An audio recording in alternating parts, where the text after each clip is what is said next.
Narito na ang mga unang balita na walang kinikilingan, walang pinoprotektahan. Noon at ngayon, serbisyong totoong hatid ng GMA News.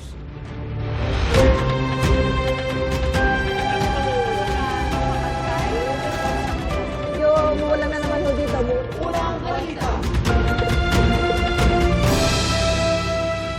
Igan kinestyon ni Senadora Pia Cayetano ang validity ng sesyon kahapon ng Senado, kung saan deklarang bakante ang mga posisyon at nagtalaga ng bagong Senate President pro tempore at committee chairpersons. Tanong ni Cayetano, kailan pa naging quorum ang 12? Hindi raw ito tulad sa kaso ng Avellino versus Cuenco noon, kung saan tinukoy ng Korte Suprema ang 12 senador bilang Senate majority. Sagot naman ni Senador Tito Soto, pwedeng maging 12 quorum kapag ang dating 24 na senador ay 22 na lang. Sa kasalukuyan, 22 na lang ang senador dahil nakakulong si Senador Jinggoy Estrada dahil sa kasong plunder at nagtatago naman si Senador Ronald Bato de la Rosa dahil may arrest warrant mula sa International Criminal Court. Idineklara kahapon ng Senate minority na may quorum nang dumating si Senador Chis Escudero. Nilinaw naman ni Escudero na wala siyang sinasamahan o iniiwang grupo. Hindi raw ito tungkol sa loyalty o pagtataksil, kundi sa kanilang tungkulin sa Senado. Matutuloy kaya o hindi ang pagdinig ng Senate Blue Ribbon Committee hearing mamaya kaunay sa flood control projects?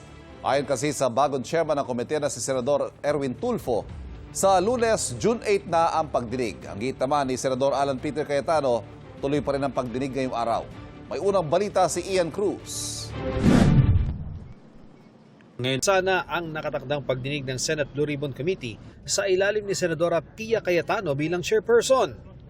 Nagpulong ng araw para rito sina Senador Alan Peter Cayetano at Senador Rodante Marcoleta. 34 ang inimbitahan kabilang sina dating House Speaker Martin Romualdez, mga aide ni dating Congressman Zaldico at dating Bulacan DPWH Assistant Engineer Bryce Hernandez. Gayon din ang 18 nagpakilalang sundalo na inutusan umanong mag-deliver ng pera sa ilang personalidad. Ang pagdinig ay kaugnay pa rin ng flood control scandal. Series of hearings to. Pag naumpisahan po natin, nandyan na yung momentum. Huwag po kayong kukurap. Baka ito na po ang pinakahuling pagkakataon na ang katotohanan, ang katwiran ay mananaig. Kagaya po na sinabi ni SP Alan, lahat po ay gagawin nila para patuloy na pagtakpan ang isang issue na kayong lahat ay may kinalaman sapagkat pera po ninyo ang ninakaw nila. Ayon kay Senador Alan Peter Cayetano, dahil sa pagdinig, kaya gusto raw agawin ng grupo ni Senador Tito Soto ang chairmanship ng Blue Ribbon Committee. Kaya umano hindi sumipot sa sesyon ng mayorya ay para mapigilan ito. Pero kasabay ng pagdedeklara ng Senado ng quorum, napalitan din ang chairmanship ng mga komite. Ang Blue Ribbon Committee napunta kay Senador Erwin Tulfo. Ayon kay Tulfo, tuloy ang pagdinig ng komite sa Lunes. There will be a Blue Ribbon Committee hearing on Monday.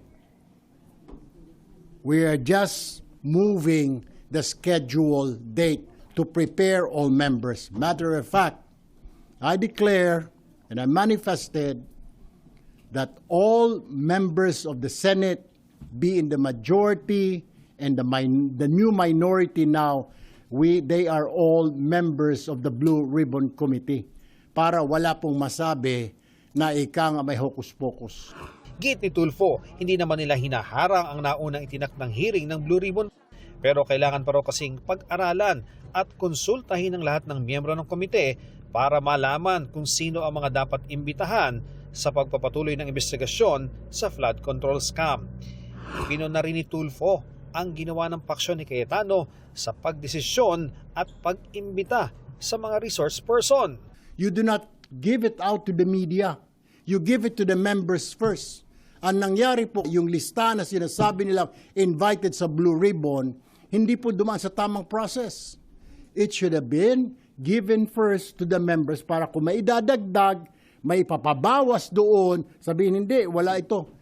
The members should have been consulted. Kaya You have to give me time. Pero sa kanyang Facebook Live, iginit ni Senador Cayetano na tuloy ang planong pagdinig ng Blue Ribbon Committee. Tuloy ang hearing ng Blue Ribbon Committee. I am still the legitimate, legal, moral Senate President of the Republic of the Philippines. There is still functioning committees. We have to hear the testimonies. Invited po, pati po yung mga gumawa ng illegal. You can try to stop us, but you will be stopping the Filipino people. Kaugnay niyan, naglabas ng memorandum si Cayetano sa lahat ng opisyal at tauhan ng Senado na tuloy ang pagdinig ng komite. Pero naglabas din ng notice si Senador Erwin Tulfo para ipaalam na postponed ang pagdinig. Ito ang unang balita, Ian Cruz, GMA News. Hinimok ni Pangulong Bongbong Marcos ang Senado na ipagpatuloy na ang trabaho. Get back to work. Get back to work because it's important. Ang dami natin kailangan gawin. Ayon sa Pangulo, nakakaapekto sa kredibilidad ng Senado ang mga nangyari doon, tulad ng 2 sunod na araw na pagkansela ng sesyon. Isa raw sana sa mahalaga matutukan ng Senado ang supplemental budget na maaaring kailanganin sa pagtugon sa krisis sa langis. Kasunod naman ang pagluklok kay Senador Win Gatchalian bilang acting Senate President, wala raw nakitang mali ang palasyo. Ang nangyari sa Senado ngayong hapon ay naaayon sa batas at rule of law. Kinikilala at nirerespeto ng palasyo ang desisyon ng bagong mayorya at ang liderato ni Acting Senate President Sherwin Gatchalian. Mamayang alas 8:30 ng umaga ang arraignment o pagbasa ng sakdal kay Senador Jigo Estrada at iba pang akusado ng plunder kaugnay sa umano'y kickback sa mga proyekto ng Department of Public Works and Highways. Batayan sa kalendaryo ng Sandigan Bayan 5th Division. Tatalakayin din ang hiling ni Estrada na payagan siya magpiyansa sa kasong plunder. Gayun din ang hiling na ilipat siya sa ibang detention facility. Non-bailable ang plunder kaya nakakulong ngayon sa Estrada sa New Quezon City Jail.